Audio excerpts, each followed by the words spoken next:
Revolution Radio proudly presents, live from the heart of the Blue Ridge, Roanoke, Virginia. It's the Just Bernard Show with host Bernard Alvarez. Join Bernard as he shares topics that reveal the real matrix and empower your human experience, including world liberty, the esoteric, suppressed technologies, spiritual ascension, and human consciousness.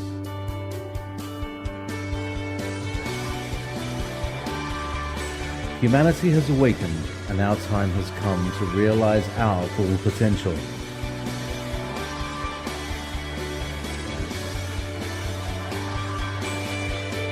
And now, live from the Star City, your host, Bernard Alvarez. So, without further ado, let me tell you about my guest, psychic medium Tracey Lockwood. And just like her name says, she is a renowned psychic medium. She's been doing this for many, many years. She is also a teacher if you are interested in learning to develop your medium or psychic abilities. She does so much within our community. I can go on and on how she has stood up to City Hall for psychic rights, for lack of a better term, and actually won, or got us a little bit further along there. And she's also one of the headliners at our conference this weekend for Luminary Ladies of the Blue Ridge. And of course, she's a radio host here on Revolution Radio. So welcome to the show, Tracey. It's so glad to have you back on here today. I'm so happy to be here, Bernard. I love you dearly. I love you too. And you You're too, such a good Treva. friend. Oh, well, thank you. Thank you. So Tracey, let's jump right in, and perhaps we can share a little bit of what the experience was like for you when you first started to realize that you did have these psychic abilities. Was it scary? What were some of the symptoms, for lack of a better term, that you were experiencing when you first were able to tell? Well, I didn't really, I sort of did this all my life. I just didn't know it was anything. And that's kind of something I'm big on, is getting the word out. I think it has a lot to do with the nomenclature that we use. Yeah. And so I have memories that go back to literally being in the crib. I didn't realize I was a medium per se until someone used that name in reference to me, and it was at Arthur Findlay College of Psychic Science in England in 2010. And they said, will the next medium take the platform? And I said, like, me? Like, I don't know why I was there. I just felt drawn to go there. I was actually just wanting to study, but I hadn't defined myself as a medium up until then. And I think that's true for a lot of people. They sort of hear those words, psychic or medium, and they think, oh yeah, that's those weird people, or they do something different, or I wish I could do that, but they don't identify with it as a term. Right. And with that being said, there are different types of psychic ability. A lot of people, we use that as an umbrella term, but what are some of the different types? Like you said, you're a medium. We have empaths and people that do psychometry. What are some of the different types of psychic? Well, there are different abilities within that category, but I think of it on an intuitive spectrum. Everybody has a knowledge that they have an instinct. You know, they know that they have a desire for heat, for cold, for food, clothing, shelter, sex, all the basics of life. We all have instinct. And we all have a gut feeling at that level that is kind of binary. It's like yes, no, safe, not safe, kind of primitive level of intuition. And that's our instinct. And then it goes along the spectrum to intuitive development. And intuition is knowledge. It's just knowing. And you just have a confidence that something is right or wrong. You might be reading the story beneath the conversation, the real story that goes on, not the words. Right. And that graduates into psychic ability, where you start saying things that are really wise, but you really have no idea how you knew that. So you're not able yet to identify the source of the information, but you're accurate and it's more flowy. It sort of goes from yes, no to I got a feeling to dead on accuracy. Oh. And then that graduates into mediumship when you are able to identify the source of the information, describe them much more than just you've heard of the discerning of spirits, much more than just it's a good spirit or a bad spirit, Right. It's much more complicated than that. It's being able to describe them and give evidence that you're talking to that person. And then it goes on into even a deeper expression of telepathy and empathy, which are natural human abilities. Telepathy is mind-to-mind communication. Empathy is soul-to-soul communication. And telepathy deals with words and interpreting the symbols that spirit gives us. And then empathy is the language of the soul. It's being able to understand and perceive through the eyes of that person. So that goes on into channeling, which there's a biblical reference to that in Corinthians, 1 Corinthians. It talks about tongues and interpretation of tongues, and they say that's the tongues of men and angels. So this is not anything new. That book was over 2,000 years ago-ish, sort of debatable on aspects of it, but it's interesting to think of that people talked about speaking in the tongues of men and angels. And of course, we all have many guides around us. We all have angels around us. And I think that sometimes we don't differentiate those spirits, and that's part of the discernment process. A person that passes becomes a spirit, and a guide is someone that's been assigned to us that's a higher consciousness or a higher being that's with us, that helps us through our material walk and helps us manifest in the physical dimension, and is very sort of like the link between the two worlds for us. And then our angels, that's an entirely different category of being, and they are there to help support things at the etheric level, like our life contract, our soul, high soul will. And our high soul can never be violated. So when we write our life contract, we make certain agreements when we come into the world, and then they're there to protect that. But they also work with healers and changing things at a karmic level. You actually can alter your karmic past and your karmic ties with people, but you have to work at a very high level of vibration to have that change occur at that high level, to have it be effective. And a lot of people with mediumship, they think, oh, I saw a ghost, am I a medium? No, because first of all, it's a natural ability for us to perceive the other side, but also the spirit themselves is communicating by showing themselves. And so as people develop their abilities, they go from sort of random, spontaneous occurrences, hit or miss, to being able to hold steady and maintain themselves in a theta state of mind, to actually, really getting elaborate with the detail. So. Right on. My goodness. So there is more to it than people realize. Yes. We can also use tools as well. We know people that do divining using, Yes. like, oh God, what am I thinking of? Pendulums or divining rods. We have people that do tarot. I use tarot as a tool, just to enhance my intuition. Sure. And so many different tools are available as well. Trace, go ahead.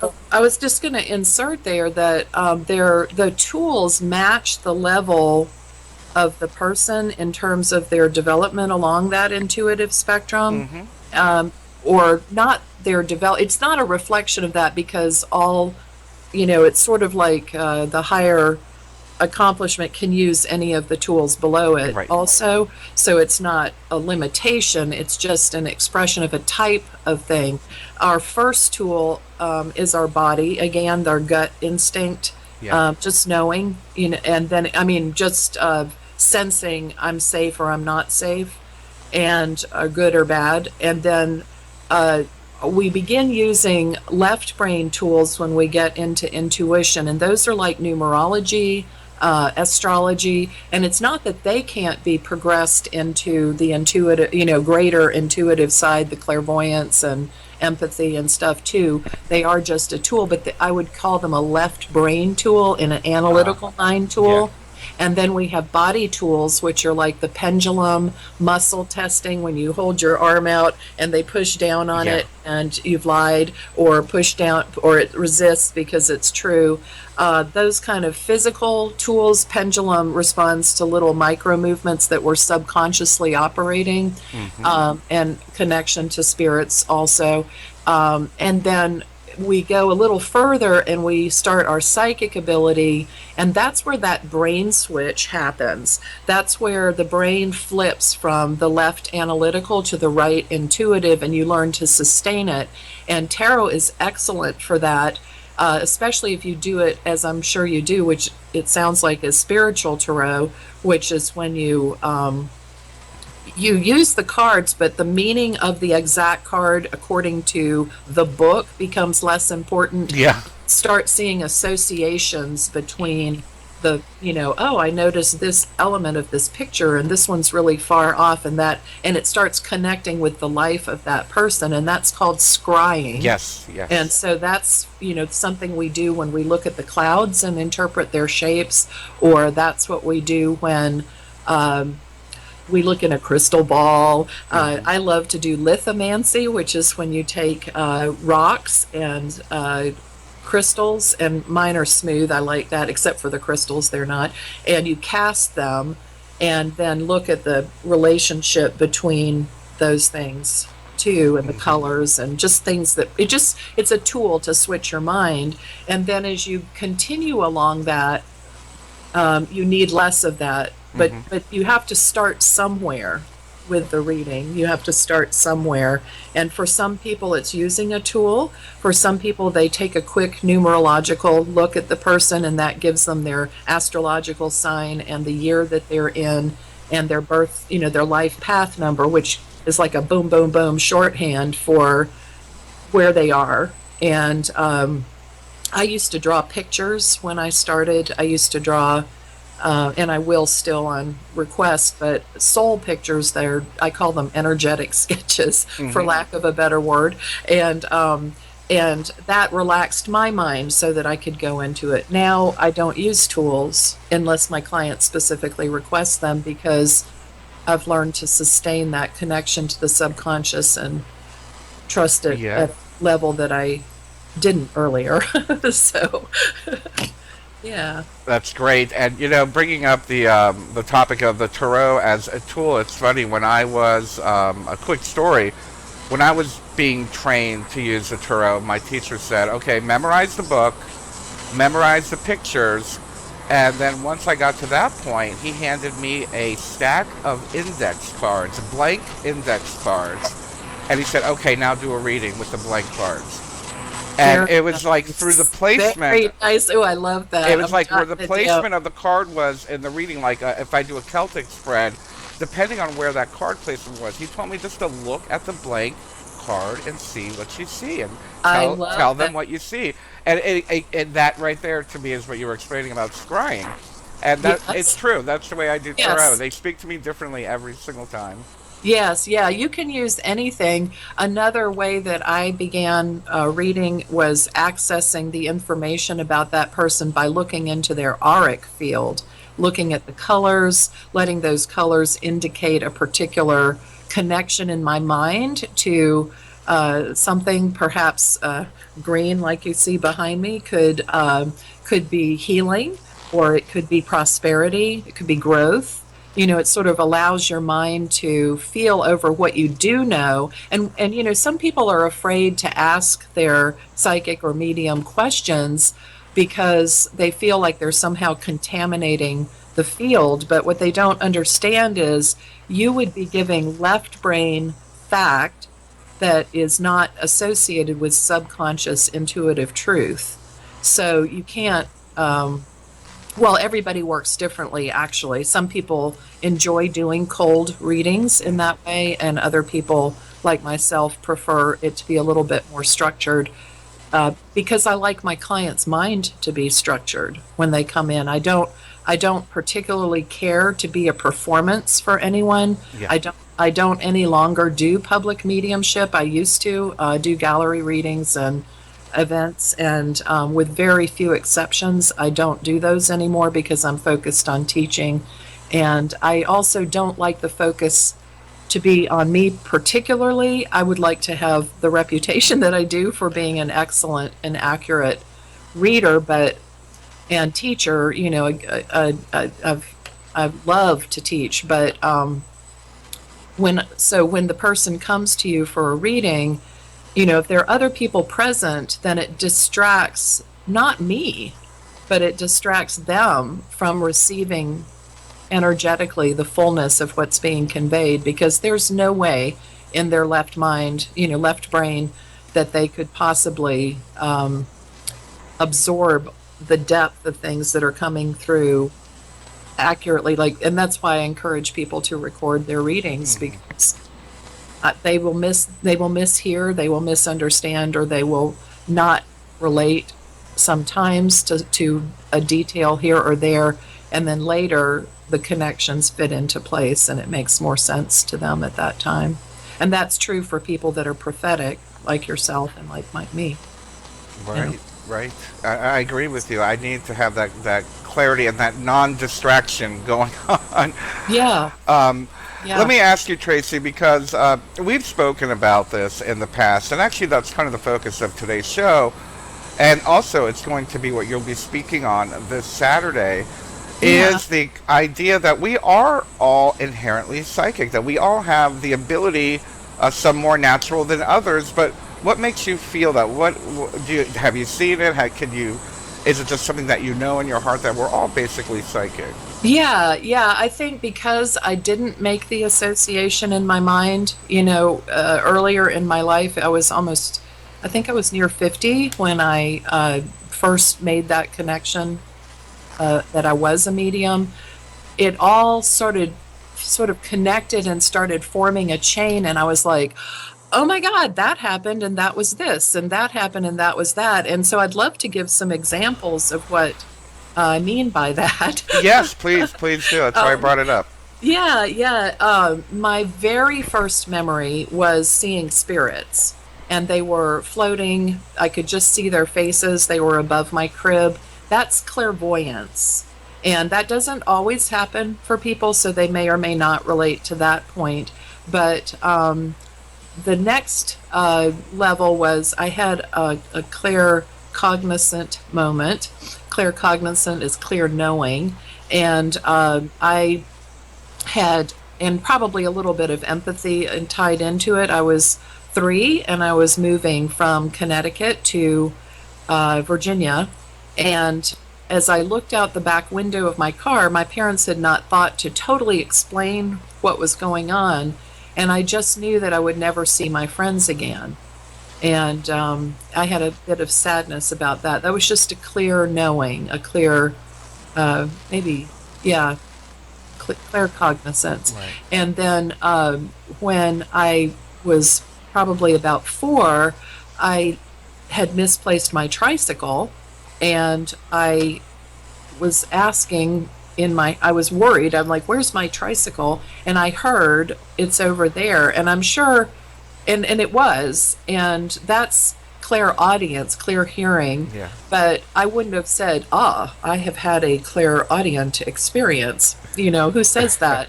And there were other things too, like when my grandmother passed, her spirit flew by me like a bird. And in that instant, I recognized her in a way that I had never recognized her when she was alive, and realized that we were quite similar in the way that we handled things, that we were able to endure tremendous pressure or suffering, but the second that we have a chance to get out the door, boom, Yeah. like that. And it correlated. Her spirit preceded her actual physical death by about 3 hours. And that would be clairvoyance and empathy. It'd probably be empathy more than clairvoyance because of the distance, maybe. And I didn't see her spirit. It was more a feeling of her being bird-like and flying away. But we kind of know things, we know, like, we get that intuition, like, turn left, and we argue. We're like, well, no, I'm going right. And it's like, turn left. And you're like, we just start arguing.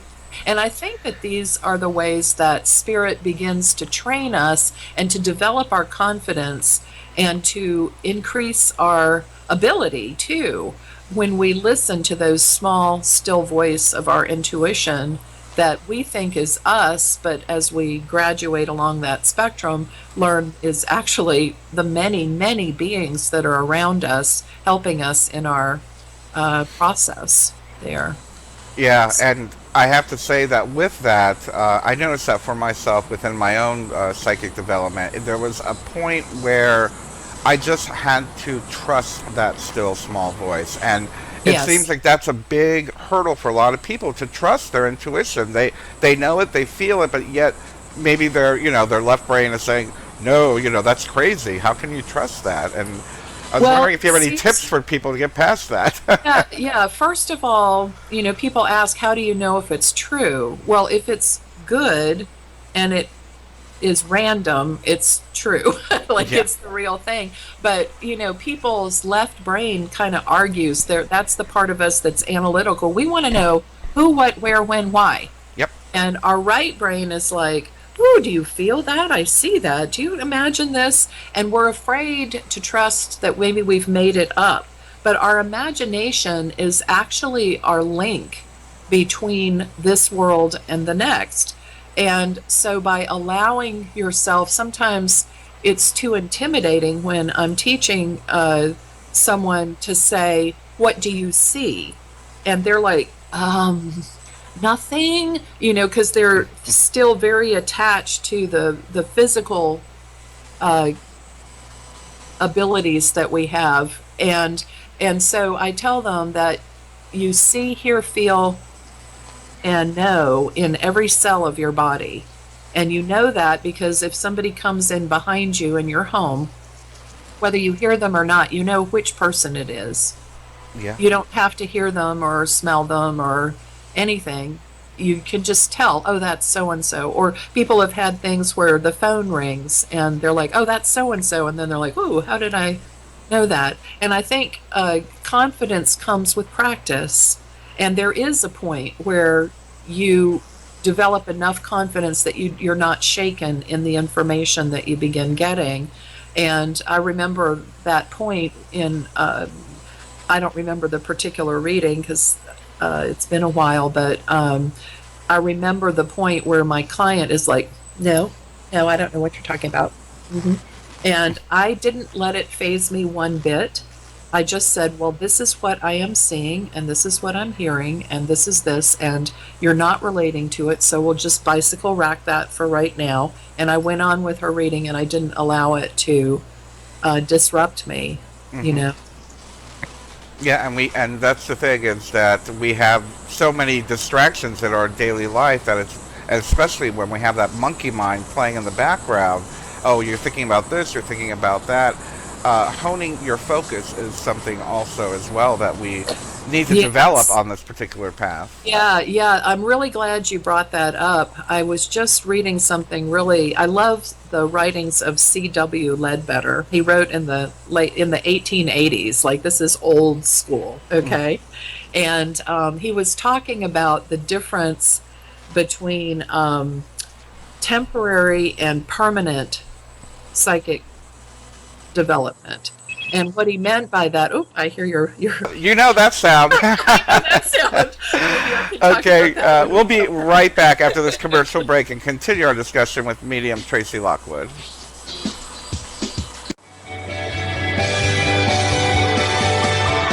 And now, back to your host, Bernard Alvarez. And just before the break, Tracy, you were telling us about an author who you like. I forgot what you were saying. Can you continue with that thought? Sure. Absolutely. The author is C.W. Ledbetter, and he wrote at the turn of the century, actually the 1880s, so not quite the turn of the century there. And I was reading about him differentiating temporary versus permanent psychic development. And he was looking at it in the course of our soul, in the evolution of our soul itself. And he said that the temporary means just benefit us in this particular body, but don't advance our soul, and that they are just useful for getting glimpses into the other side. And I'll list some of those in just a second. But that there are permanent ways to develop that do advance your soul and help you move forward in your unfoldment and evolution of your soul. And some of the temporary means I had always discouraged people from, but I were shied away from myself, but I didn't understand why it is. And he considers them violent ways of suppressing the body in order to expose the soul, versus the permanent ways which allow the soul to mature and grow along with the body. And they ranged from, and some of these may surprise you, some will not surprise you, the use of mind-altering drugs to open your consciousness. They will open your consciousness, but they also open you up to, all of these techniques actually open you up, but they also restrict your natural ability for protection. So you may become subject to other things that are not so pretty. Drugs and alcohol were two of them. I have nothing against somebody getting a glass of wine or whatever, but that's not while you're working in spirit. Right. And definitely not with a Ouija board. Right. Because a Ouija board's an open portal. But anyway, some of the other techniques that are temporary unfoldment or temporary evolution for your soul involved hypnosis. And self-hypnosis was included in that, including chanting or mantras or holotropic breathing, focusing on a mandala. All of those things will switch your brain, but they don't benefit you at a super deep level. They do give you access to the other side, but they don't change anything about you, because they're just a tool. They're external to you. The will of the mesmerist, the effect of the drug or whatever, they pass. Do you know what I'm saying? Yes. They're temporary. And so for permanent development, he advocates three things. He advocates concentration, learning to focus. And I believe that he recommended that by you choosing whatever deity you relate to, whatever highest being that you relate to, whether it's Krishna or Ganesh or Sedna or Jesus or whoever, that you focus on them and start to feel what they feel like, and then allow yourself to start vibrating at that level. And then the next stage was meditation, and he used that a different way than one might think, but basically to open your consciousness and to start sustaining your contact, because it comes and goes, it bursts at first, and then you increase your ability to stay in that state of being. And then contemplation was interesting, because he talked about how we're not supposed to use our guides and angels. We don't pray to them like that. We can ask for their help, but then it's our job to contemplate what is blocking them from bringing what we asked for into our life, because they're going to do their job. Right. If you ask for finances, or you ask for a partner, or you ask for whatever it is, you want, they will bring that to you. But there are certain blocks and barriers within each of us, sometimes because we don't resonate to the idea. And I thought that was interesting. And just last night, I was listening to Wayne Dyer on the YouTube, and he was talking about manifestation, and he was saying, let yourself imagine what you would feel like if you had what it was that you had, and just bask in that emotion. And I thought, what a nice shortcut, what a great practical way to connect with what it is that you want. And you know, C.W. Ledbetter did advise that you are in a physical world, so it may take some time for some things to come in your life, but the best that you can do is clear those things out. And I know for me, when I started my development seriously, even though I had these abilities all my life, I have countless numbers of stories. When I got really serious with it, I started meditating about an hour a day. And I am a lazy meditator. I don't like to even sit up. So I would lie down on my side and I would play either the Ultimate Om, which is a great, just zoned out CD. There's nothing subliminal. There are no biorhythms or any weird things going on there. It's just the tone and frequency of the universe. And there's one called Sacred Drums for your shamanic journey. That's just, they've scientifically shown that shamanic drums will switch your brain waves to theta faster, and anybody will switch it faster than anything else. And that's that repetitive drumming. You know it, but for your listeners, you know, it's that sort of Native American sounding dun dun dun dun dun dun dun dun, you know, repetitive drumming. And so I would listen to that, and you know, an hour started to go by faster and faster, and my readings went from, you know, just being able to give bits and pieces or impressions and feedback to people on occasion, to being able to sustain a reading for however long was necessary to get her done. Oh, wow. So good stuff. And you know, I have to comment on that, the idea of using consciousness changing or altering your mind, whether it be through drugs or chanting or whatever it is. I remember during my vision quest, when I did do a shamanic vision quest, very similar to the ayahuasca experience. Oh, and yes. when I was done, my teacher said to me, okay, now you know how to get there. Use your own mind to get there. In other words, Beautiful. you Yes. took the helicopter to the top of the mountain, you saw the path, and now you know the path. So now go up the path without it. Yes, And, yes. he said the goal is, and I'll never forget this, as I still hold to this, the goal is that the shaman or the psychic, the mystic, can alter their state of consciousness at will, and eventually have one foot on all planes of consciousness. Yeah, it's kind of a merging of your etheric body and your physical body. Doesn't make you any better or worse than anybody else. It's just and it's a perspective, I think, that you gain.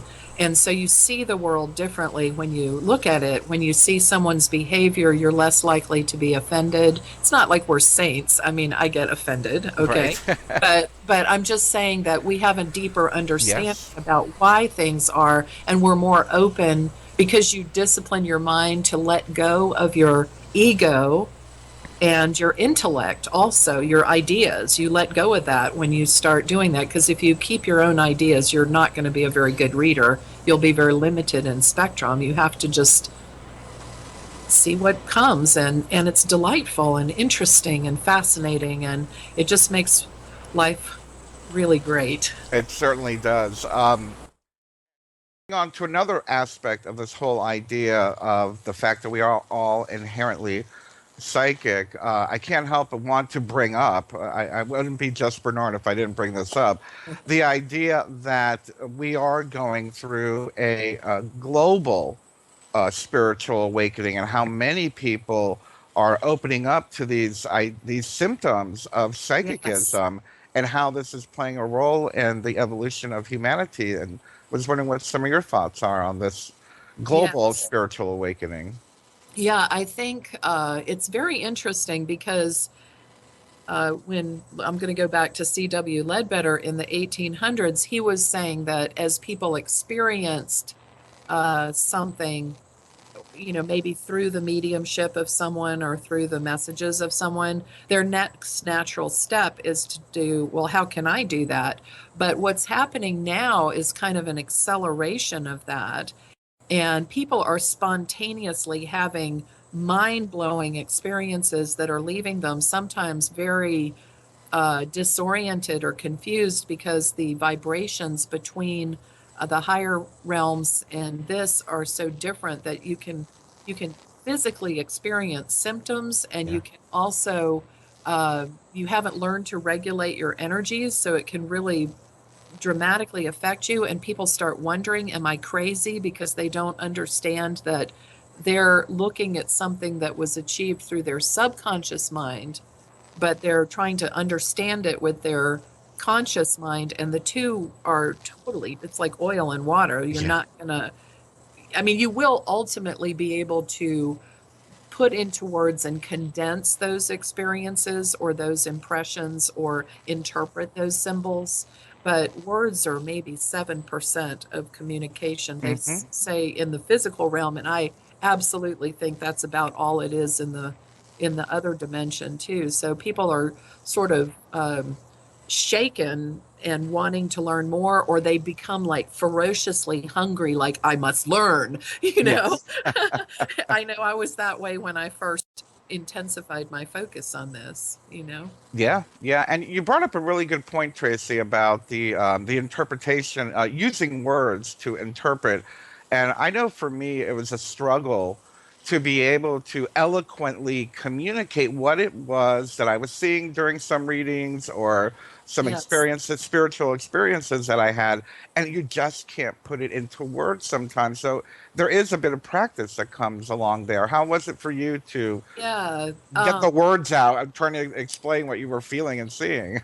That's why I started drawing pictures, Oh, because it okay. just was beyond words. But as you do practice, and I have to commend you, because your intent is to convey the whole picture, right? Like you're trying to express what it is. And sometimes that information comes in several layers at a time. Hmm. I know people that can do better than this, but I can hear two simultaneous trains of thought from the spirit. So I can pick up on two messages simultaneous. So I'm like telling them one thing and jotting notes for myself so I can continue the message with the second train of thought. Um, but that not everybody can do that. And it kind of makes me think that that's part of evolving our soul, and that, the people that we would call ascended masters, like Kuan Yin and Jesus and some of the others out there, uh, they're able to communicate simultaneously with multitudes, not just two layers, but like multitudes of people simultaneously. And, being able to relax into during a reading when you're getting that depth of information, to just relax and take your time and describe every detail. Something I think probably the basic, most common error for someone starting to read is that they get a symbol and then they jump too fast. Like sometimes spirit will bring to mind a personal situation in your life as a reader so that you can understand what your client is going through, but Yeah. don't presume that they are going to respond the same way or that the advice would be the same. You have to continue to feel through that. And you clearly do that, but for the beginning reader, often if they see something, we talked about the color green, if their thoughts have been about prosperity, they might see the color green behind me and go, oh, she's going to really make a bundle. Hmm. And they might tell me that because they're jumping to a left brain answer to a right brain input. But maybe for me, it's about teaching and spiritual growth, or maybe needing to protect myself more effectively, or It could be other Yeah, the things. heart chakra opening up. Could be that too. Yes, Yeah. absolutely. Absolutely. Oh, I like that. I hope that's a message. Maybe I just gave you one. I know it's funny. I just did a mini shamanic vision quest, and that was my message. Is I saw green, and my heart needed to open up. So we'll see what happens there. But Yeah. Well, you I, have a beautiful heart. It's not a reflection that you're not a loving person, but maybe in receiving love for both of that's us. exactly what it is. I Yes. know that's what it is, and I was smacking myself on the back of my hand with that thought. Like, come on, open up. Right. Um, Allow it, allow it. yes, yes. For those people that are watching this that are just now listening to our words and saying, wow, I can relate to what they're saying. I'm very interested in taking this a little bit further. What would be the first step that you might suggest to somebody? What book to read? What practice to practice? Meditation, Yeah. movie, whatever it is that you that might be a good jumping off point for them. Yeah. Well, a lot of times you hear, that people should meditate, but that's kind of frustrating for someone that hasn't disciplined themselves or been around people. Sometimes it helps to be with other people that are doing the same thing or choosing a teacher to guide you that way. But things that you can do, I think the first thing is balancing your own energies, being very honest with yourself about what parts of you um, need work, you know. And a lot of times people will recommend or prescribe a chakra balancing meditation, and there are so many of them. I think if I hear it again recommended, I may scream. But anyway, it's a beautiful thing the first time and the Yeah. second time and the fifth time, but after about the 200th time, it's like, yeah, whatever. It's Yeah. not new anymore. And so, beginning, I think they're very simple things that you can do. One of my favorite exercises is you can take a deck of playing cards and you put them face you shuffle them and put them face down, and then you put your hand on the deck and you sense red or black, and you can hear it sometimes like a word like red or black, Hmm. or you might find that you feel maybe a little more warmth when you feel the red. And if you continue to work with that, you'll learn where you lie to yourself, because as you pull that card, like let's say you felt red, boom, red, bam, Right. you feel it again, red, red, bam. And then you feel it again, and then you're like, red, no, I'm just in a pattern. And we start arguing Yes. with ourselves, Yes. and we pull it and we say black, but we pull it and it's red. Then we learn those nooks and crannies where we're starting to distrust the information Yes. that we're getting. And then you can get as sophisticated with that as you wish, because then you can differentiate the number on the card or the particular suit, or whether it's a face card or not. And you can take that as far as you want. For me, I played with it one day and put it down, and but it did teach me Yeah. some things. You can take color chips of paint, like at the paint stores. I'm sorry, Lowe's and Home Depot, but they are free. And you can get a series of colors, and then you can uh, feel on the surface of the card, when you can see it, what it feels like, and then turn it upside down and see if you can feel it through the back, and then shuffle them and see if you can start identifying the color psychometrically. Yeah. Psychometry, you mentioned it Yeah. earlier, which is basically touching an object and reading the story from the object, letting these impressions, that opens your clairaudience, because you start getting flashes of imagery. It opens, I mean, clairvoyance, sorry. Hmm. I know the difference. Clairvoyance, seeing, flashes of things. It opens your clairaudience because you might start hearing sounds, the crunch of gravel, or the wind in a tree or something like that. And then it can also affect your empathy, which is a very important part of developing your abilities. And don't feel, I think I would like to tell people, don't feel that if you're better at hearing things, or better at seeing things, or better at knowing things, or sensing things, and having trouble in some of those areas, it doesn't mean that that's the type of medium or psychic that you are. It just means that's where you are right then, and you Yeah. can develop those other aspects as well too. Yeah, absolutely. And you don't have to rely on just one thing. If one thing doesn't work for you, you can move on to another Yeah. type as well. Tracy, believe it or not, we have 1 minute left. Can you believe it? No, It went by very quickly, as usual. thank you, Bernard. I want to just take a quick moment, of course, to let everybody know that medium Tracy Lockwood will be appearing with myself and three other wonderful teachers in the Blue Ridge area this weekend at Luminary Ladies of the Blue Ridge here in Roanoke, Virginia. And actually, she has a wonderful package that if you buy a ticket, you can buy a ticket for $100 to get into the event as well. You can have a reading with her the next day, which is actually Special deal. Sunday.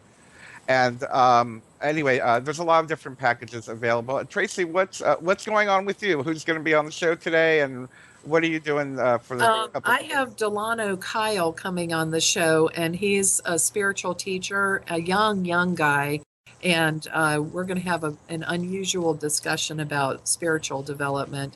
Can I tell people my website? Yes, please give them all the information. Where can they find you? Just very simple, mediumtracylockwood.com. And that's Tracy is spelled Tracey, mediumtracylockwood.com. And on YouTube, if you go to YouTube and put in Medium Tracy Lockwood, I'm going to talk to Bernard about how to get a cool URL after the show, or after Cool. the show's here. But anyway, just Medium Tracy Lockwood. You'll Right. find And you have a social Facebook media, page also, right? everything. So Facebook, you're all over the place there. Twitter, all that stuff. Tracy, for those people that live out of town, can you do readings on Skype as well? I do Skype for my international clients and students exclusively. I do them by phone for people within the US. And yes, they are just as accurate. I don't have any trouble. It's not less of a reading because you're not sitting in my office. Right. No, of course. Well, thank you very much, Tracy, and stick Thank you. around so we can chat after this, before your show for a second. But I just want to let everybody know that next week we're going to have a really incredible guest as well. Miriam Delicato will be joining me to share the message of the Tall Blondes for humanity. And we'll get more into that next week. We love everybody. Have a great week. Bye-bye.